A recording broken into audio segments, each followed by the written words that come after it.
ஒரு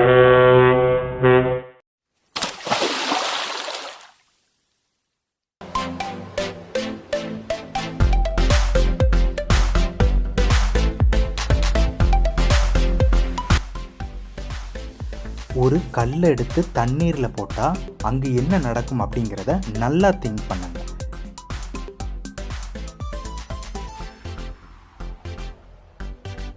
எஸ், நீங்கள் திங்க் பண்ணது கரெக்டு.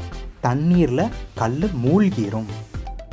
ஆனால் இந்த படத்தில் பாருங்கள், ஒரு நபர் படகு மூலியமாக ஒரு ஆறில் பயணம் பண்ணிக்கிட்டு இருக்காங்க. இங்கே பார்த்தீங்கன்னா ஒரு பெரிய பனிப்பாறை தண்ணியில் மிதந்துட்டுருக்கு. இங்கே ஒரு மனிதன் லைஃப் ஜாக்கெட் யூஸ் பண்ணி தண்ணீரில் மிதந்துட்டு இருக்காங்க. இது எல்லாமே தண்ணீரில் மிதந்துட்டுருக்கு. இதெல்லாம் எப்படி நடந்திருக்கும்? இதுக்கெல்லாம் காரணம் பயான்சி. சரி, பயான்சினா என்ன? நம்ம எல்லாருக்குமே தெரியும், ஒரு திரவப் பொருளில் ஆழம் அதிகரிக்க அடிப்பகுதியில் அழுத்தம் அதிகமாக இருக்கும். அதே மாதிரி மேற்பரப்பில் அழுத்தம் குறைவாக இருக்கும். அந்த சமயத்தில் மேலிருந்து ஒரு பொருள் அந்த லிக்விடில் வரும்போது இந்த அழுத்த வேறுபாடின் காரணத்தினால கீழிருந்து மேல் நோக்கி ஒரு விசை செயல்படும்.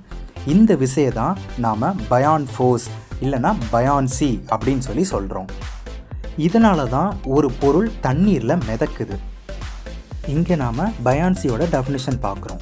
முழுமையாக இல்லை பகுதியளவு மூழ்கிய ஒரு பொருளின் எடையை எதிர்க்கக்கூடிய மேல்நோக்கு விசையை தான் நம்ம பயான்சி அப்படின்னு சொல்கிறோம்.